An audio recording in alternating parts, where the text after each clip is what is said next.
Bismillahirrahmanirrahim. Assalamualaikum warahmatullahi wabarakatuh. Pada video ini saya akan menjelaskan mengenai reaksi substitusi pada senyawa haloalkana. Apa itu reaksi substitusi? Reaksi substitusi merupakan suatu reaksi di mana suatu atom atau ion atau gugus digantikan. Jadi substitusi itu digantikan oleh atom, ion, dan gugus lain yang lebih reaktif. Jadi reaksi substitusi itu intinya sih reaksi pergantian atau pertukaran. Jadi atom atau ion atau gugus pada suatu senyawa ditukar atau diganti dengan atom atau ion atau gugus lain pada senyawa yang lain. Nah, kemudian atom karbon, kita kan membahas senyawa haloalkana. Nah, pada senyawa haloalkana itu, ikatannya itu terdiri dari ikatan senyawa-senyawa karbon dengan atom halogen.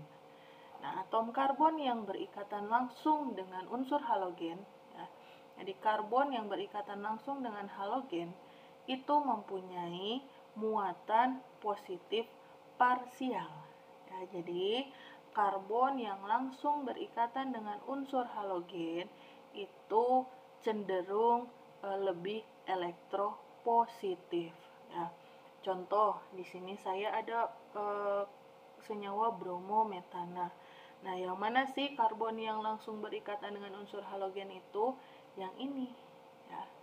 Jadi ini adalah karbon yang berikatan langsung dengan halogen. Kalau yang ini berikatan langsung dengan halogen nggak? Enggak, karena karbon ini justru ngikatnya ke karbon lagi, baru karbon yang ini ngikat ke halogen. Nah, di contoh yang kedua, kloropropana, ini halogennya. Nah, karbon yang berikatan dengan atom halogen adalah karbon yang ini. Sehingga atom-atom karbon yang langsung berikatan dengan, jadi atom karbon yang memiliki muatan positif parsial itu kalau di bromometana yang ini, kalau di kloropropana yang ini. Jadi karbon yang cenderung bermuatan positif, yang relatif positif muatannya adalah karbon yang ini, yang paling dekat sama si halogen. Nah, karbon yang memiliki muatan positif parsial ini, dia sangat rentan terhadap serangan dari anion atau spesies lain apa saja yang mempunyai sepasang pasangan elektron bebas di kulit terluarnya. Jadi karbon ini dia tuh rentan diserang, mudah diserang. Mudah diserang sama siapa? Mudah diserang oleh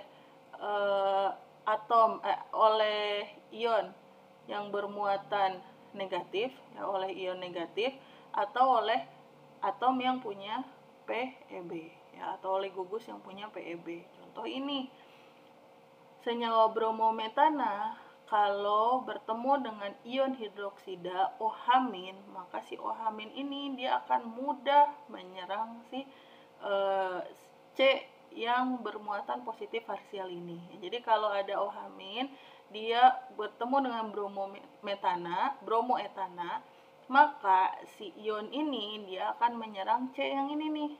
C yang punya muatan positif parsial, bukan C yang paling ujung yang ini.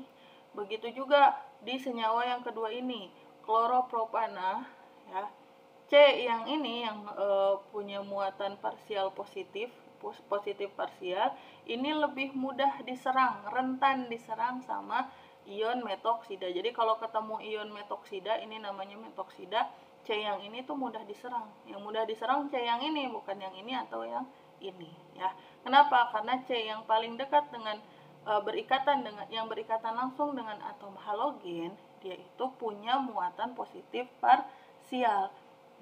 Jadi mudah diserang sama yang negatif. Selanjutnya, di senyawa haloalkana ini, selain karbon yang berikatan dengan langsung dengan unsur halogen, lalu coba kita lihat bagaimana dengan halogennya. Jadi kalau karbon yang berikatan langsung dengan unsur halogen itu dia akan mempunyai muatan positif parsial dan rentan diserang oleh suatu ion negatif atau suatu atom yang memiliki pasangan elektron bebas. Nah, maka bagaimana dengan unsur halogennya sendiri atau halida? Dalam reaksi substitusi, alkil halida ini, halidanya berperan sebagai suatu gugus pergi. Ya. Jadi halidanya ini, si halogennya ini berperan sebagai suatu gugus pergi. Jadi dia akan pergi, meninggalkan ikatan dalam haloalkana. Nah, ion halida ini ternyata merupakan suatu gugus pergi yang baik. Nah, kenapa demikian? Kenapa si ion halida ini merupakan gugus pergi yang baik? Karena si ion halida ini merupakan suatu basa yang sangat lemah. Ya, jadi si halida ini merupakan suatu basa yang sangat lemah. Ya, kalau dia basa yang sangat lemah, coba kalian ingat-ingat lagi nih konsep asam basa Bronsted-Lowry. Ya, contoh, misalnya saya punya HCl akan terurai menjadi H+ dan Cl-. HCl ini dia merupakan asam kuat, sehingga Cl- ya, sebagai basa konjugatnya dia merupakan basa yang bersifat lemah. Ya, artinya si basa ini ya, karena dia bersifat lemah, dia lebih suka dalam kondisi ion negatif ya daripada dia berikatan kembali dengan H+. Jadi dia cenderung tidak terlalu suka proton. Ya, makanya ketika ion halida itu lepas dari ikatannya dalam haloalkana, ya, dia menjadi suatu gugus pergi yang baik. Ya, dia suka tuh dalam bentuk ionnya, ya, karena dia merupakan suatu basa yang sangat lemah. Kemudian dalam suatu senyawa alkil halida, reaksi substitusi dari alkil halida ini, spesi yang akan menyerang suatu alkil halida merupakan suatu nukleofil. Ya. Jadi spesi yang akan menyerang suatu alkil halida itu merupakan suatu nukleofil. Biasanya dilambangkan dengan Nu-. Ya, jadi halida dalam suatu alkil halida atau haloalkana itu merupakan gugus pergi yang baik. Nah, kalau dia pergi, maka akan ada yang menyerang alkil halida ini. Siapa yang menyerang alkil halida? Nah, contohnya ini. Nah, yang menyerang alkil halida ini disebut sebagai nukleofil. Ya, biasanya dilambangkan dengan Nu-. Kenapa Nu-? Lihat, itu muatannya negatif. Nah, kenapa negatif? Oke, nanti akan kita jelaskan kenapa seperti itu. Ya. Jadi ada nukleofil, ada elektrofil.